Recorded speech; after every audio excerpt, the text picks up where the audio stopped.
65세 넘는 사람이 70%가 그렇게 사회적인 구조를 받아야 될 만큼 극빈층이냐. 우리가 그렇게 못 사는 사회는 아니지 않나요? 연금을 전공을 하시니 사회 문제에도 관심이 있으시잖아요.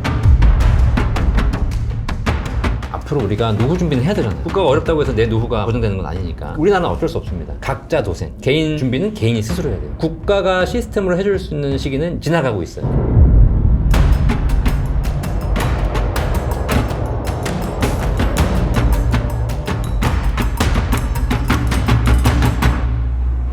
조기 수령하는 경우도 있더라고요. 돈이 경제가 좀 어려운 분인가요?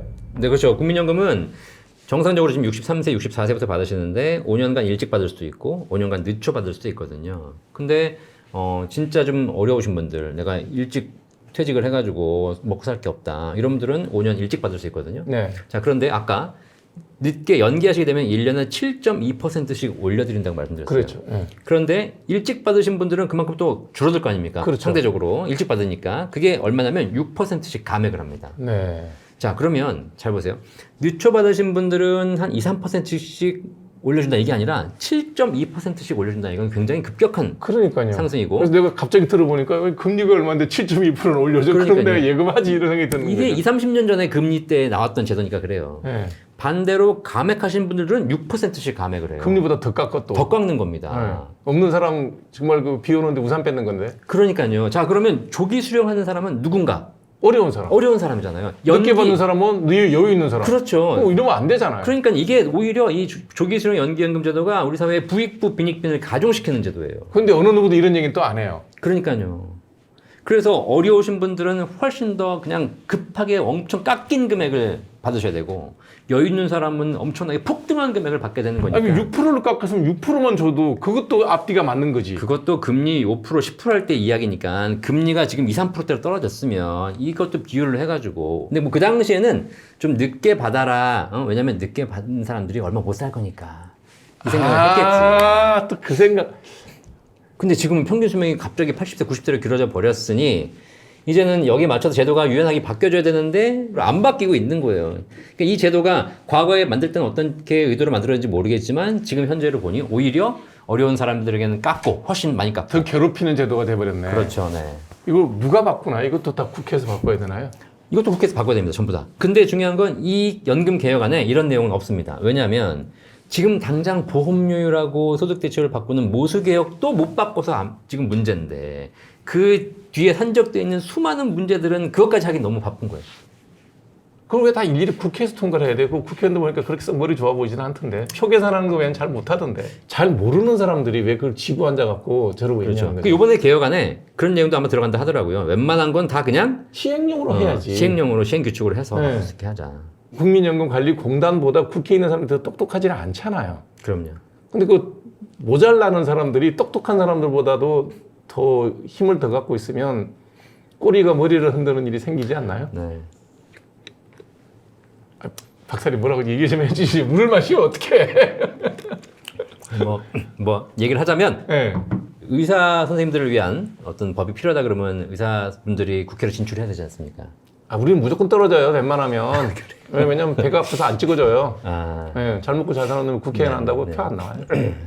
근데 이제 뭐 그런 부분이 필요하듯이 각각 분야의 전문 분야에 있는 사람들이 국회에 들어가서 목소리를 내줘야 되는 건데, 지금 국회의원의 절반 이상이 다 법 전문가들이잖아요.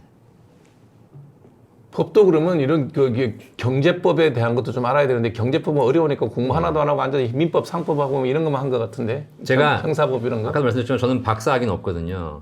근데 박사를 하려면 공부를 해야 되는 거잖아요. 그렇죠. 학위를 따야 되는 거잖아요. 근데 저는 실무에서 박사거든요. 그러니까 항상 산학협력 있듯이 법적으로 전문가들도 필요하고 실무 전문가도 필요한데, 지금 우리나라 국회에는 실무 전문가들은 별로 없고 법 전문가들만 있기 때문에 그냥 기술적으로 그냥 당장 문제가 없어 보이는 이런 법들이 나오다 보니까 현실적으로 참 어렵습니다. 그럼 조기 수령하는 분들은 어떻게 하는 피해를 최소화할 수 있는 방법이 있나요?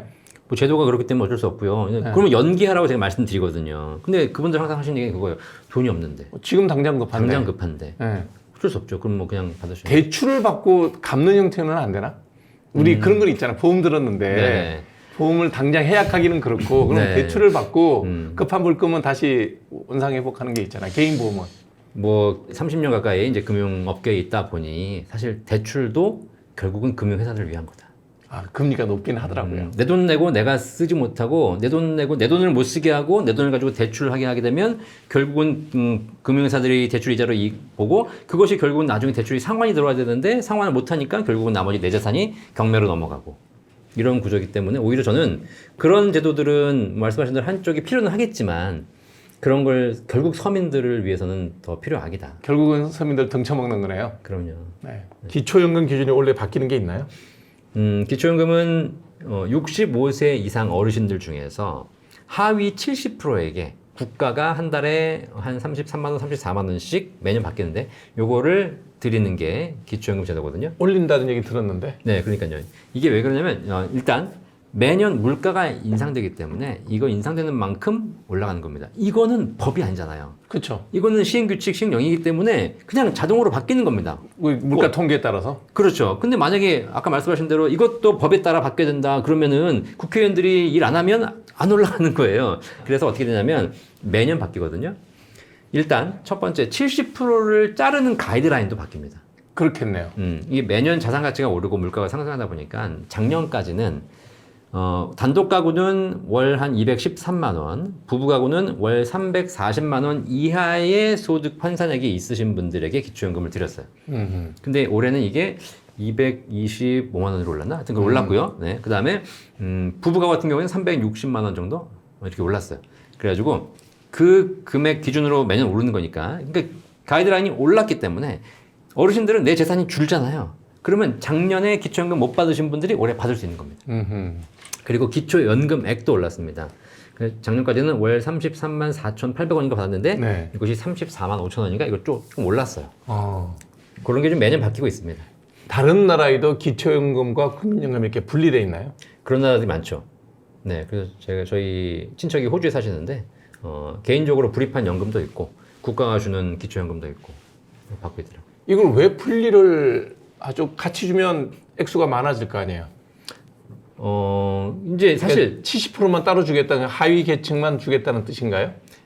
원래는 이게 이제 처음에는 하위 40%좀 네. 아주 어려우신 분들만 줬다가 70%를 좀 늘리고 그랬거든요. 지금 뭐 야당하는 뭐 다 주자라는 얘기도 있고. 그런데 그게 이제 이거는 이제 국가가 누구에 걷어서 주는 것이 아니라 세금으로 주는 것이기 때문에 네. 우리나라에 보면 어쨌든 세금으로 주는 약간 좀 특수한 제도? 그러니까 이것도 지속 가능할 거냐는 거죠. 그러니까 지금 그래서 통합한다는 얘기가 있습니다. 국민연금과 기초연금. 그러니까 이런 식으로 이게 다 표 나오는 얘기거든요. 매번 선거 때마다 이게 그 40%, 50%, 60%, 70% 올라갔어요. 네. 그러니까 결국은 노인들 표 구걸하는 거잖아요.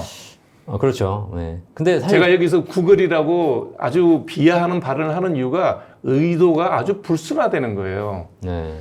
하위 40%에게 예를 들어서 60만 원, 70만 원을 주는 게 왜 이래 낫지. 그럼요. 자기 소득이 65세가 넘어도 200만 원, 300만 원 정도 소득이 있는 사람들까지 국가에서 보장해줘야 될 만한 건 아니지 않냐 이거예요. 그러니까 실제로 그 70% 가이드라인을 보니 소득 아까 환산액 기준으로 월 340만 원 정도면 부부 가구면 집이 예를 들면 서울에서 뭐 서울은 아니지만 서울 매격에 한 5, 6억짜리 집에 살고 있고 한 달에 200만 원 정도 연금 받으시는 분들도 기초연금 받으시는 거예요. 그러니까요. 네. 그러니까 이거는 조금 가이드라인이 높다. 그래서 좀 그걸 낮춰서 진짜 어려우신 분들에게 더 많이 드리는 액수를 더 주는 게 그게 취지에 네. 맞는 게 이게 사회 보호잖아요. 그렇죠. 우리가 기본적으로 이렇게 주는 돈은 기초연금이라는 거는 극빈 생활하는 분들이 이 추위에 덜 고생하게끔 도와주는 게 취지인데 네. 우리나라 국민들의 65세 넘는 사람이 과연 70%가 그렇게 사회적인 부조를 받아야 될 만큼 극빈층이냐? 우리가 그렇게 못 사는 사회는 아니지 않나요? 그럼요. 그리고 지금 60대가 가진 자산이라는 게 네. 지금 20대보다도 자산이 훨씬 많을 때 당연한 얘기고. 그럼요. 네. 근데 그 70%라는 게 맞는 얘기냐는 거예요. 연금을 전공을 하시니 사회 문제에도 네. 관심이 있으시잖아요. 그럼요. 당연하죠. 네. 저는 오히려 그래서 저는 70% 드리는 거 말고 예전에 했었던 대로 40% 정말 어려우신 분들에게 드리는 게 더 맞다고 생각하고요. 또 하나 있어요. 더 웃긴 게 있어요. 뭐가 있어요? 기초생활수급자. 진짜 어려운 진짜 어려운 사람. 네. 그렇죠. 기초생활수급자는 기초연금 못 받습니다.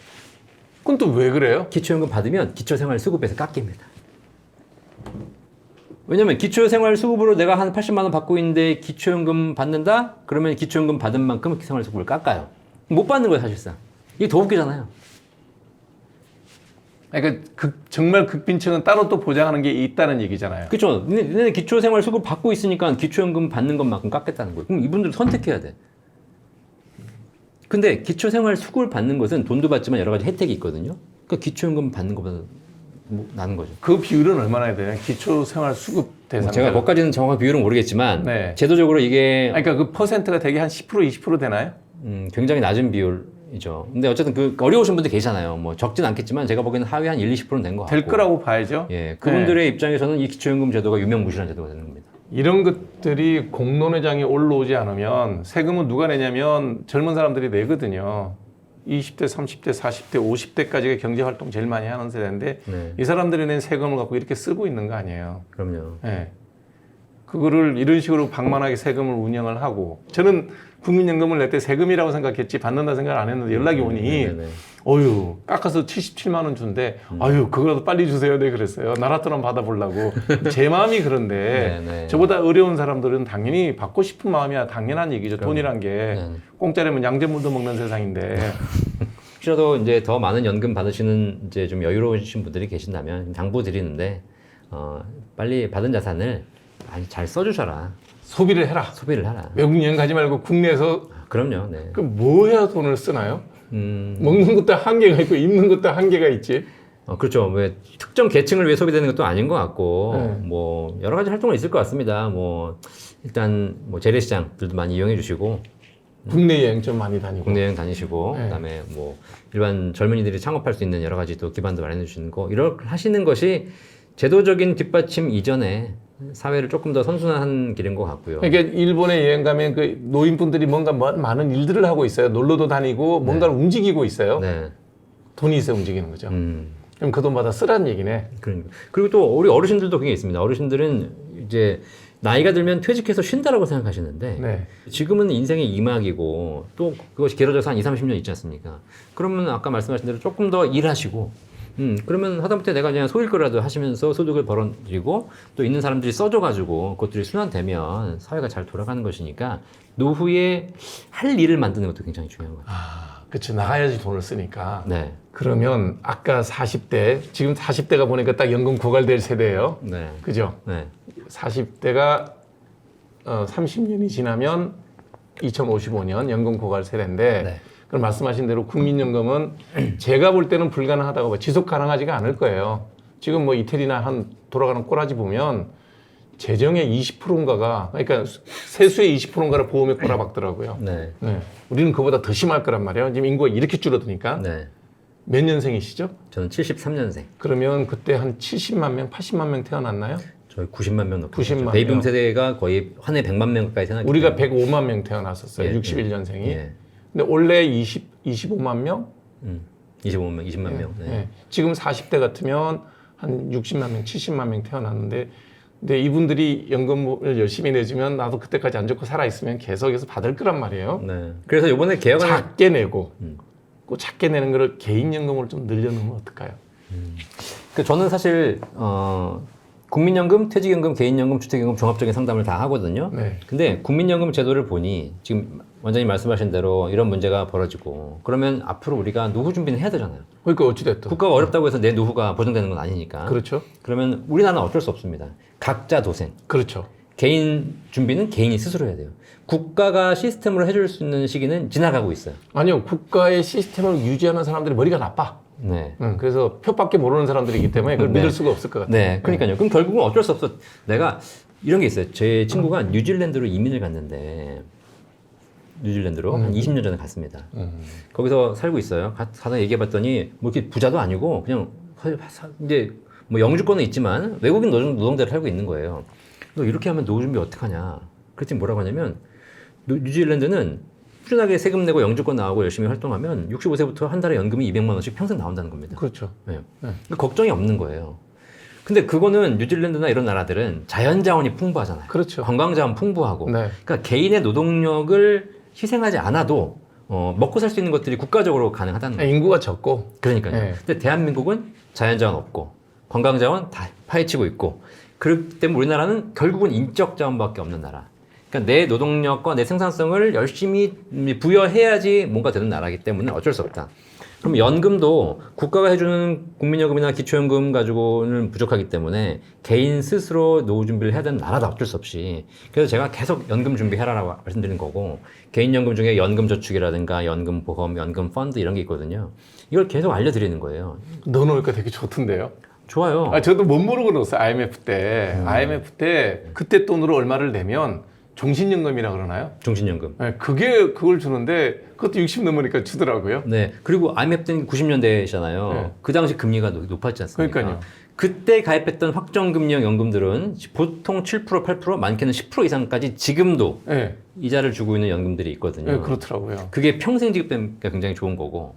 근데 그 IMF 이후에는 이제 금리가 저금리 시대로 가면서 개인 연금이 좀 안 좋아졌는데 지금 최근 한 3, 4년 사이에 좋은 연금들이 더 나오고 있어요. 그러니까 40대 같으면 아까 얘기했던 국민연금 좀 낮게 들 수 있으면 낮게 들고 그걸 이렇게 개인 보험으로 돌리면 네. 보장성이 더 높아질 수 있나요? 그럼요. 그러니까 연금저축 IRP 같은 거 하시게 되면 국가가 하는 제도니까 매년 연말정산할 때 세액공제, 세금 환급 받으면서 노후 준비할 수 있고요. 네. 그다음에 개인 연금보험 같은 경우에는 연금 탈 때 세금 없이 받는 비과세 연금도 있어요. 지금 가입하신 거, IMF 때 가입하신 거 세금 안 내시잖아요. 예, 맞아요. 그 비과세 연금입니다. 예. 그 당시에는 무제한이었어요. 그때 꽤 많이 들어서 제가 아는 분 중에, 제가 만난 분 중에 한 달에 그 개인 연금보험을 한 달에 1억 받으시는 분 계세요. 연간 12억 받아요. 그 당시에 90년대에 엄청 많이 넣었나 보다. 예, 세금 한 푼도 안 냅니다.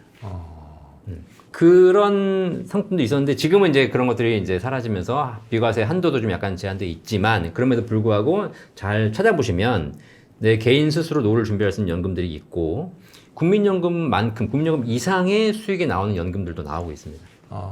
그런 거는 어디를 가야 그런 금융 상품? 연금박사 상담센터. 여기 연금박사 주소가 네. 주소가 연금박사 상담센터라고 어디 뭐 있을까요? 이제 포트폴리오를 짜주는 거예요. 네. 그리고 그런 개인 연금 상품을 설계하기 전에 공적 연금에 대해서도 기본적으로 설계가 돼야 되기 때문에 저희는 그 개인적인 금융 상품에 대한 공부와 더불어서 공적 연금에 대한 공부까지 더 하는 거죠. 공적연금 두 개밖에 없지 않아요? 국민연금하고 국민연금, 기초연금하고. 기초연금도 있고, 그다음에 이제 뭐 퇴직연금 같은 경우도 운용 방법을 상담하신 분도 계시고, 그다음에 주택연금도 있고요. 그다음에 주택연금이 영목이지인가요? 집을 담보로 연금 받는 그 영목이지 상품은 따로 있고요. 네. 국가에서 하는 주택연금, 주택금융공사에서 하는 것도 있고. 있어요? 네, 있죠. 얼마까지 돼요? 지금 주택 가격으로 공시가격 12억 원 이하의 주택은 공시가격 10이요? 그래서 어머니를 들어야 되겠다. 총 자기가 보유한 주택의 공시가격이 12억 원 이하인 분들이 가입할 다른 소득이 없으면? 다른 소득은 상관없습니다. 주택이. 다른 소득은 뭐 내가 재산이 현금이 100억 있어도 집은 12억 이하이면 돼요. 어머니 보고 내가 그걸 하라 그랬거든요. 네. 아니 뭐 그렇게 딱 한마디 하는 말씀이 뭔지 아세요? 달달이 용돈 보내고 생활을 보내는 게 아깝나? 딱. 저는 그런 게 아니라 네. 드리고 좀 더 풍족하게 네. 많이 쓰시라고 네. 그 말씀을 권했다가 딱 그 한마디에 더 이상 말을 할 수가 없더라고. 물론 이제 주택연금 가입자가 다 해당되는 건 아니지만 저는 그런 것도 봐요. 어머니가 주택을 쓰시고 가시면 어머니 재산이 줄어들기 때문에 상속 재산이 줄어듭니다. 근데 만약에 그걸 자녀가 어머니 집은 그대로 가지고 있고 자녀가 본인 용돈을 드리면 이거 사실 증여예요. 예, 증여세 내더라고요. 예. 그리고 냈어요, 어머니 그래서. 재산이 늘어납니다. 네. 어머니 재산이 그대로 고스란히 있다가 나중에 물려받으면 상속세 또 내야 돼요. 왜 세금을 두 번 내요? 그 연세가 있으시니까 설명을 그래도 이게 그 연세 높으신 분들이 집에 대한 어떤 뭐라 그래야 되지? 그럼 우리나라 내가 그런 게 집도 있죠. 없이 살다 가야 되나 뭐 이런 게 있더라고요. 네. 또. 그래서 어쨌든 우리 어르신들이 집에 대한 그런 애착이 있으시지만 결국은 이게 내가 뭐 하늘나라 가져갈 거 아니고 또 자녀들이 뭐 어렵다면 집이라도 물려줘야 되겠지만 아니, 뭐 그렇지 않다면 그런 건 아니에요. 당신 주택은 당신이 다 쓰고 가시는 것이 자녀 입장에서 훨씬 부담이 덜합니다. 물려받을 그러면 영모기지보다 이게 주택연금이 더 나은가요? 영모기지는요 은행에서 판매하는 금융상품의 하나고 그렇죠. 대신에 영모기지는 만기가 있어요. 집을 담보로 내가 10년 동안 받다가 만약에 영모기지가 일정한 수준이 되면 그땐 그걸 갚아야 됩니다. 그럼 내가 집은 10억인데 내가 쓴 돈이 5억이다. 그럼 나중에 나이 아직 내가 90이어서 아직 말짱한데 팔아야 되는구나. 갚아야 돼요. 집에 나가야 됩니다. 근데 주택연금은 그게 아니라 그 집에 평생 살면서 평생 연금 받을 수 있도록 국가가 보증해 주는 것이고 예. 주택 가격보다 더 많이 받아가게 되면 그건 국가가 책임지는 것이고. 그죠? 예. 그래서 사실 주택연금에는 그 이자와 개념과 더불어서 보험료 개념이 하나 더 있어요. 그러니까 나이가 많으신 분들이면 좀 많이 나오겠네. 그렇죠. 네. 그런 부분이 있기 때문에 주택연금은 집을 담보로 평생 연금 받을 수 있으니까 되게 안정적인 제도고. 그러니까 그냥 쉽게 그냥 이러면 우리 다 어려워요. 네. 그냥 이제 노모가 계세요. 혼자 계신데 네. 10억짜리 아파트 하나 있어. 네. 그러면 대표님 같으면 주택연금 아니면 영목이지. 나이가 어떻게 되세요? 85 만으로. 85세. 네. 아직 건강하시죠?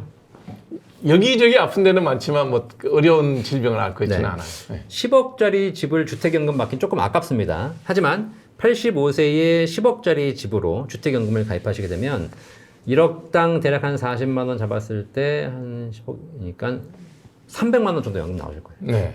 평생.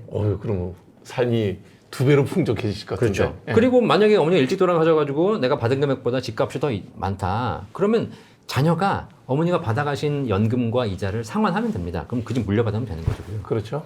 어머니가 집값은 10억인데 어머니가 받아가신 금액이 뭐 12억이다. 상속 안 받으면 됩니다. 오래 사시면 그것도 괜찮네. 훨씬 유리하죠. 네. 그래서 제가 그런 말씀 드렸어요. 그 주택연금 가입하신 분들에게 주택연금 필요 없다고 얘기하시는 거야. 그거 받아서 손주한테 용돈 줘라. 그렇지. 그거는 증여세도 안 나오는데. 뭐 중요한 뭐 금액이 크지 않으니까. 네. 그러면 그렇게 하게 되면 어머니가 오래 살면 살수록 누가 부자가 돼? 손주가 부자가 손주가 되네. 부자가 돼요. 네. 근데 그 집이 무슨 활용 가치가 있는 굉장히 좋은 집이고 재건축 재개발이 되고 이런 집들은 사실 그러면 안 되지만 우리가 외곽에 있는 집들 있지 않습니까? 어차피 우리나라 나중에 이제 인구가 점점 줄어들면 지방은 다 공동화 될 것이고 그러면 소멸되는 지역도 많을 텐데 그럼 어머니 돌아가시고 나면 그 집 팔리지도 않아요. 시골집이 그런 집들 많아요. 그죠? 뭐 들어갈 사람도 없어요. 내가 들어갈 것도 아니야. 네. 자녀 입장에서는 상속은 받았는데 재산세는 내야 되는데 팔리지도 않고 가치도 없어. 네. 이런 집들은 결국은 나중에 다 폐가가 됩니다. 네. 이런 집을 활용하는 가장 좋은 방법이 주택연금이에요. 그런 집은 아니지만 10억 정도면 받아 쓰시면은 300만 원, 400만 원을 달달이 더 쓰실 수가 있네요. 그럼요. 갑자기 재벌 되시겠다 그러면 막. 여유 있게 쓰시는 거죠. 네. 네, 그리고 그게 하시는 것이 어머님도 좋으시고 국가를 위해서도 좋은 거고. 네. 그리고 이제 또 외곽 지역은 그런 게 있습니다. 그런 주택연금을 받아간 집들이 많이 있잖아요. 일본 같은 경우 그렇거든요. 이 동네가 사실 굉장히 별로 이게 소멸되어 간 동네인데 전부 다 주택연금을 가입하고 있으면 국가가 나중에 이 동네를 통으로 인수해서 개발을 할 수 있어요. 근데 이 집은 주인이 있고 이 집은 주택연금, 이 집은 주인이 있고 이러면 그러니까 아무것도 못하는 거죠. 우리가 상가 같은 경우에도 상가가 통으로 망해버리면 대기업이 인수하거나 여러 가지 재개발이 뭔가를 할 수 있어요. 맞아요. 근데 중요한 건 뭐 거기 주인이 한 1000명 되는데 그 중에서 누구는 내 거다, 누구는 아니다, 뭐 이렇게 싸우고 있으면 그러면 답이 없습니다. 왜 엄마 상가, 엄마 아파트가 지금도 재개발이 안 되잖아요. 그러니까요. 이게 네. 사공이 많으니까 네. 앞으로 안 가는 거예요.